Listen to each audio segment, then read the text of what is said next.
Single dad stops to fix a millionaire CEO's car on a deserted mountain road. He refuses her money, gives her a kind smile, and drives away. But as Claire Donovan watches his tail lights fade into the distance, something clicks. That voice, those eyes, the way he moved, and suddenly she realizes he's not just some stranger. He's the first love she lost 15 years ago. The one she never stopped thinking about. And he doesn't even recognize her. Now, before we continue, let us know in the comments section where in the world you're tuning in from.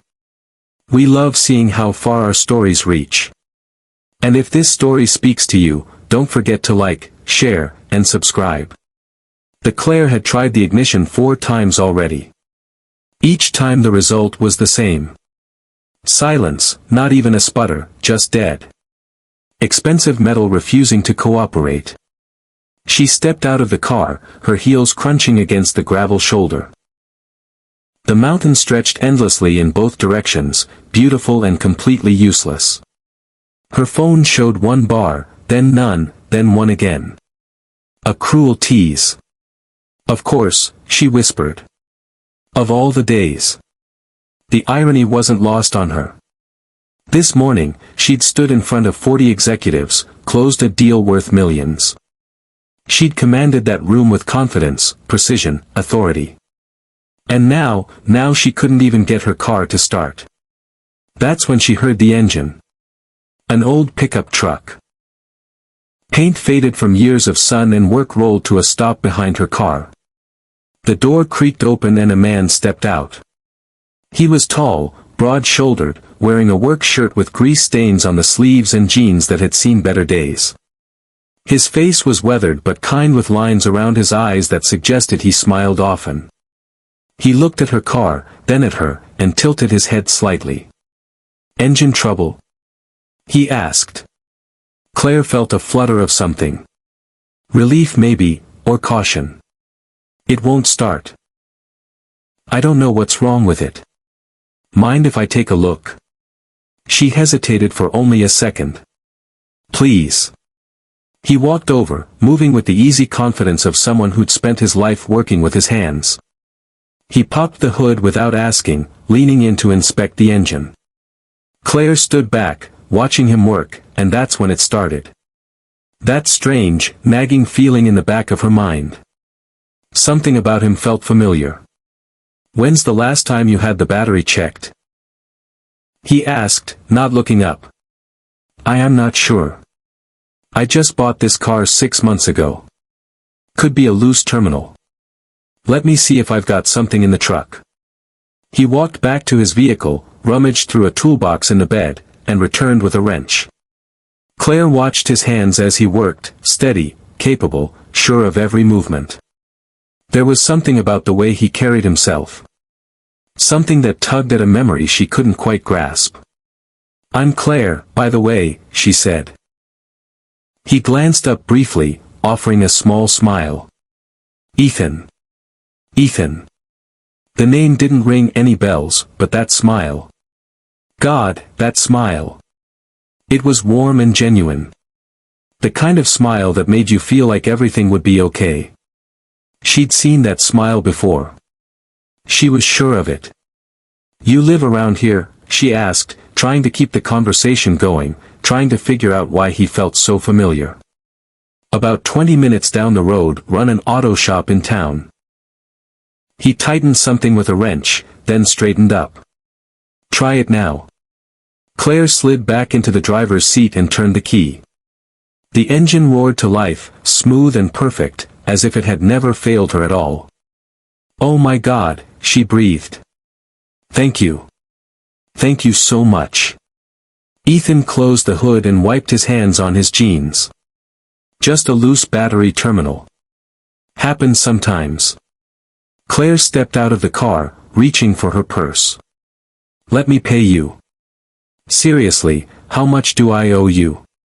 "Nothing." "No, really. I insist." "It took 2 minutes," Ethan said, shaking his head. "I'm not taking your money for tightening a bolt." There was no arguing with him. Claire could see that. She pulled out one of her business cards instead, holding it out to him. "Then at least take this. If you ever need anything at all, please call me." Ethan took the card, glancing at it briefly. His eyebrows rose slightly when he read the title beneath her name. CEO Donovan Enterprises. "Well," he said, tucking the card into his pocket. "I hope the rest of your drive goes smoother. Thank you again."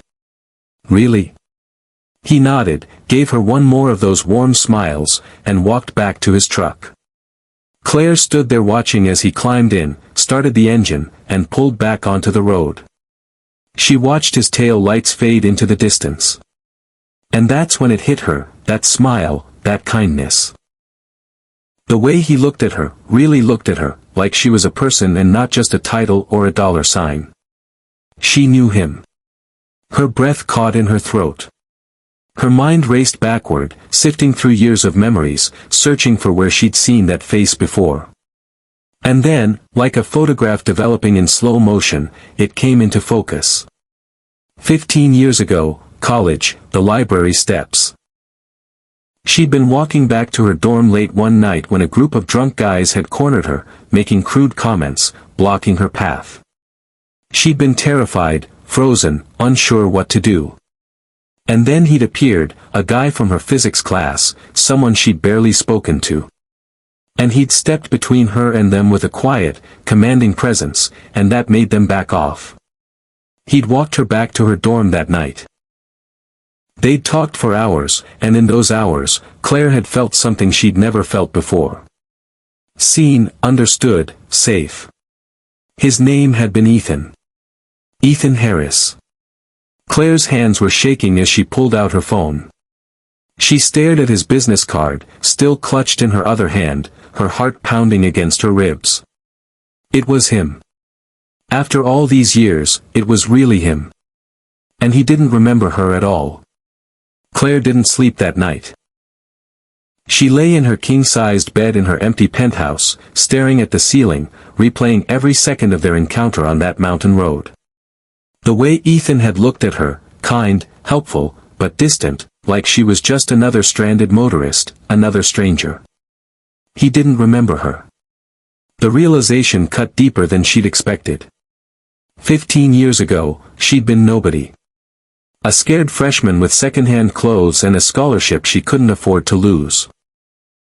But that night on the library steps, when those men had cornered her, when Ethan had stepped in without hesitation, she'd felt like somebody, like she mattered. They'd talked until dawn that night about dreams, fears, the future. She'd told him things she'd never told anyone. And when the sun came up, he'd kissed her, soft and gentle, like she was something precious.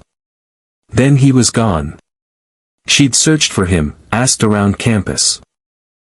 But Ethan Harris had simply vanished, and eventually Claire had to accept that whatever they'd shared was just a beautiful moment. Nothing more. Except it had never felt like nothing. Not to her. Now he was back. And she was invisible to him. Claire grabbed her phone off the nightstand. 3 o'clock in the morning. She pulled up Google, typed in his name. Harris Auto Repair appeared immediately. Reviews, photos, a simple website. There was a picture of Ethan standing in front of the shop, arms crossed, that same quiet smile. Then she found his Facebook page, public profile, photos of a little girl with dark curls and his smile. Emma probably pictures of school plays, birthday parties, father-daughter camping trips, a simple life, a good life. No mention of a wife, no woman in any recent photos. CLA's chest tightened. He'd built a whole world without her. And why wouldn't he? She'd been one night in his life, one conversation, one kiss. But God, she'd never forgotten him. Her finger hovered over the message button. What would she even say? Hey, remember me? You saved my life once, and I've been measuring every man against you for 15 years. She closed the app. This was insane. She was being insane. But the next morning, Claire found herself driving back toward that mountain town. She told herself it was just to thank him properly, to repay the kindness. Nothing more. Harris Auto Repair was a modest building on Main Street, sandwiched between a hardware store and a coffee shop. Claire parked across the street, watching through the window as Ethan worked on a car, his movements efficient and practiced. She almost turned around, almost drove away. Then Ethan looked up, saw her car, and waved. There was no backing out now. The shop smelled like oil and metal. A woman at the front desk smiled at her. "Help you with something?" "I'm actually looking for Ethan." "I just Claire." She turned. Ethan was walking toward her, wiping his hands on a rag, looking surprised but pleased. "Hi," she said, suddenly feeling foolish. "I hope I'm not interrupting." "Not at all. Is everything okay with the car?" "Uh-huh. The car is perfect. She held up a paper bag. "I brought lunch to say thank you. If you have time." Something flickered across Ethan's face. Hesitation maybe, or uncertainty. He glanced back at the shop, then at her. "Yeah," he said finally. "Yeah, I can take a break." They sat on a bench outside the coffee shop next door. Claire had brought sandwiches from an upscale deli in the city, suddenly aware of how out of place they looked in this small town. "You didn't have to do this," Ethan said, unwrapping his sandwich. "I wanted to." They ate in silence for a moment. Claire's mind raced, searching for the right words, the right way to ask if he remembered. "Can I ask you something?" Ethan said quietly. Claire's heart jumped. "Of course. Yesterday when you gave me your card." "Claire Donovan, CEO. You're that Claire Donovan. I looked you up last night." He wasn't meeting her eyes. "You've done incredible things. Built an empire. Why are you really here?" "I told you to thank you. People like you don't drive an hour to bring lunch to a small-town mechanic." His voice was gentle but firm. "So, what is this really about?" Claire's breath caught. She could see it now. The walls he'd built. The assumption that someone like her couldn't possibly have genuine interest in someone like him. "You think I'm slumming it?" she asked softly.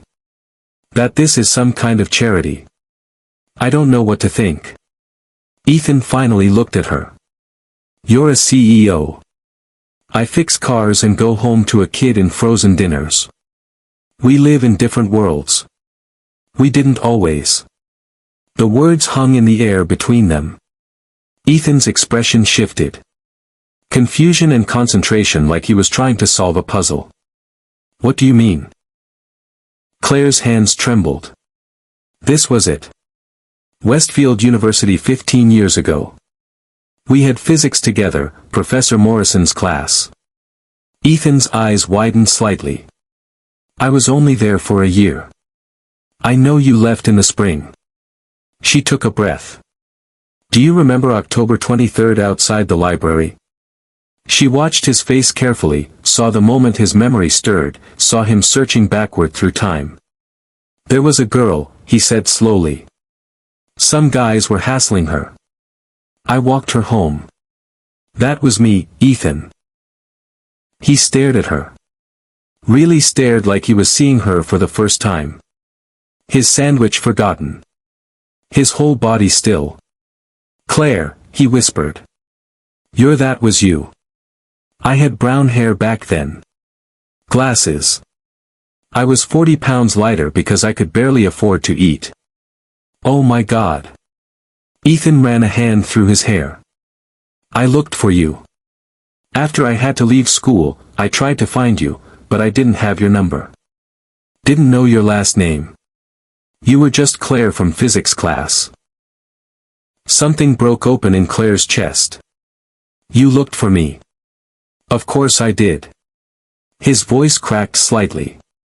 "That night, Claire, that wasn't just some random thing for me. We talked for hours. I thought maybe." He trailed off and Claire saw it all over his face. The same longing she'd carried for 15 years. The same what if that had haunted her. I thought about you constantly, she said, her voice barely above a whisper. When you disappeared, I tried to find you, too. But you were gone. My mom got diagnosed with cancer. I had to come home. Had to take care of her. I couldn't. He stopped. Emotion thick in his throat. I couldn't afford to stay in school. Couldn't afford anything. So I left. I'm so sorry. And now you're here, Ethan said, looking at her like she was something impossible. After all this time, you're actually here. I recognized you the second you smiled at me on that road. Claire admitted. I've never forgotten that smile. Ethan reached across the bench, his hand hovering near hers, not quite touching. I can't believe it's you. I can't believe I didn't see it. I look different. No. He shook his head. You look exactly the same. I just couldn't let myself believe that someone like you would remember someone like me. Someone like you saved my life, Ethan. And then he made me feel like I mattered, like I was worth something. Tears pricked her eyes. How could I ever forget that? His hand closed over hers, warm and solid and real. And for the first time in 15 years, Claire felt like she'd finally come home. Over the next 2 weeks, Claire found reasons to drive to that mountain town. Business meetings she could have done remotely. Errands that didn't really need running. Each time she'd stop by the coffee shop next to Ethan's auto repair, and somehow he always knew she was there. They'd meet for lunch, sometimes dinner. They talked about everything. The years they'd lost, the lives they'd built separately, the strange twist of fate that had brought them back together. But something was holding Ethan back. Claire could feel it in the way he'd pull away when they got too close, the way he'd change the subject when she mentioned the future. It was a Friday evening when everything came to a head. Claire had driven up after work, still in her business suit, and found Ethan closing up the shop. Hey, he said surprised. I wasn't expecting you today. I wanted to see you. She stepped closer. Is that okay? Yeah, of course. But his smile didn't quite reach his eyes. Ethan, what's wrong? He locked the shop door, not looking at her. Nothing's wrong. Don't do that. Don't shut me out. He turned to face her then, and the pain in his eyes nearly broke her. Claire, what are we doing here? What do you mean? I mean this. He gestured between them. You and me. What is this? I thought we were. She stopped, searching his face. What do you want it to be? Ethan laughed, but there was no humor in it. What I want doesn't matter. Look at you. Look at me. You drive a car that costs more than I make in 2 years. You run a company with offices in 6 countries. I fix cars and go home to a 8-year-old who needs help with her homework. So we don't make sense, Claire. We never did. The words hit her like a physical blow. That's not true, isn't it? Ethan's voice rose slightly. 15 years ago, you were going places and I was the guy who had to drop out. Now you're at the top and I'm still here in the same small town doing the same small town things. What kind of life can I offer you? I'm not asking you to offer me anything. But you should be. He ran a hand through his hair, frustrated. You deserve someone who can keep up with you. Someone who fits into your world. My world is empty, Ethan. Claire's voice cracked. It's full of meetings and contracts and people who only care about what I can do for them. You're the first person in 15 years who's looked at me and seen me. Just me. That's not enough. Why not? Because you'll wake up one day and realize you settled. Ethan's jaw clenched. You'll realize you gave up your life for a mechanic in a nowhere town and you'll resent me for it. Is that what you really think? Claire stepped closer. That I'm here out of some misplaced nostalgia, that I've been driving an hour each way to see you because I feel sorry for you. I don't know what to think anymore. Then let me make it simple. Claire's voice was steady now despite the tears threatening to fall. That night 15 years ago, you made me feel safe. You made me feel like I mattered. And then you were gone. And I spent years trying to find that feeling again. I built an empire, Ethan. I conquered boardrooms and closed deals and proved to everyone that I was worth something. But I was never happy. Not really, because none of it meant anything without someone to share it with. Ethan was silent, his throat working. And then you appeared on that mountain road, Claire continued. And for the first time in 15 years, I felt like I could breathe again. So, no, this isn't about pity or nostalgia or me slumming it with a local mechanic. This is about me finally finding the one person who makes me feel whole. Claire, I'm not done. She closed the distance between them. You think I'm too good for you? You think I deserve better? Let me tell you something about what I deserve. I deserve someone who looks at me like I'm a person, not a profit margin. Someone who fixes my car without expecting anything in return. Someone who talks to his daughter about dinosaurs and takes her camping on weekends. Someone who's kind and honest and real. Tears were streaming down her face now. I deserve you, Ethan Harris. And if you can't see that, if you're going to let your fear and your pride get in the way of what we could have, then you're right. Maybe we don't make sense. The silence stretched between them, heavy and painful. Claire waited, her heart hammering. Everything laid bare. Then Ethan moved. 3 quick steps, and he was cupping her face in his hands, his thumbs brushing away her tears. I'm scared, he whispered. I know. I'm scared of not being enough, of disappointing you, of you waking up one day and regretting this. Ethan. Claire placed her hands over his. I've regretted a lot of things in my life. But you could never be one of them. He kissed her then. Soft at first, tentative like he was afraid she might disappear. Then deeper. 15 years of longing and loss and love pouring into that single moment. When they finally pulled apart, Ethan rested his forehead against hers. I have a daughter, he said quietly. She comes first, always. I wouldn't expect anything less. And I'm not moving to the city. This is my home, Emma's home. Claire smiled. I have a very capable team. I can work remotely. You do that for you? Yes. Ethan pulled back slightly, studying her face like he was memorizing it. This is crazy. The best things usually are. My daughter's going to have so many questions. I hope so. I want to know everything about her. Something shifted in Ethan's expression. The last wall coming down.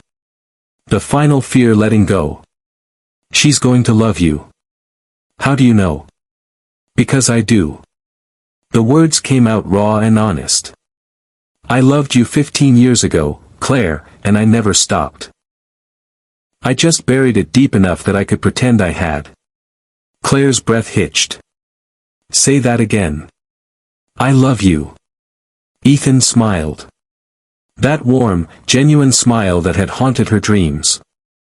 I've loved you since you fell asleep on my shoulder that night talking about how you were going to change the world. And you did. You changed mine. I love you, too. Claire laughed through her tears. I've been in love with you for 15 years, and I didn't even know if I'd ever see you again. Well, Ethan wrapped his arms around her waist. You're stuck with me now. Promise. Promise. 3 months later, Claire stood in the bleachers of Emma's school, watching the 8-year-old play soccer or try to play soccer. Emma was more interested in the dandelions growing at the edge of the field than the actual game. Ethan sat beside her, his hand warm in hers. She's terrible at this. She's having fun. That's what matters. Last week, she asked if you were going to be her new mom. Claire's heart stuttered. What did you tell her? I told her that was up to you and her to figure out together. Ethan looked at her. But for what it's worth, I'd like that. Someday when you're ready. Someday soon, Claire said softly. Emma scored an accidental goal. The ball had bounced off her shin while she was picking flowers. She looked up, shocked, then ecstatic, and immediately pointed at Claire and Ethan in the stands. They cheered like she'd won the World Cup. After the game, Emma ran over, grass-stained and glowing. Did you see? Did you see my goal? We saw, Claire said, crouching down. You were amazing. Can we get ice cream? Dad always gets ice cream after games. Ethan laughed. Ice cream it is. Emma grabbed Claire's hand on one side and Ethan's on the other, swinging between them as they walked to the car. And Claire realized something. This was what she'd been searching for all along. Not success or recognition or wealth. Just this.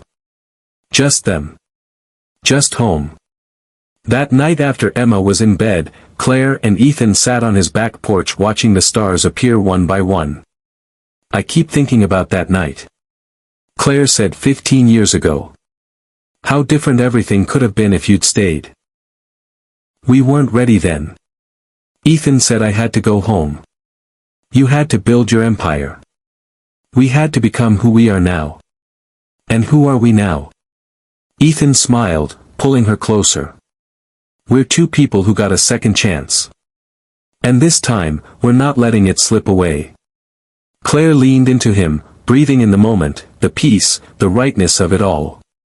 Sometimes love isn't about perfect timing. Sometimes it's about broken down cars and mountain roads and the courage to recognize the person who's been waiting in your heart all along. Sometimes the stranger who stops to help isn't a stranger at all. Sometimes they're the answer you've been searching for your entire life. And sometimes, just sometimes, you get to keep them. If this story touched your heart, we'd love to hear from you. Drop a comment below and let us know what you think. And don't forget to subscribe to Soul Story for more incredible tales of love, fate, and second chances. Hit that like button and share this with someone who believes in the power of destiny. Until next time, keep believing in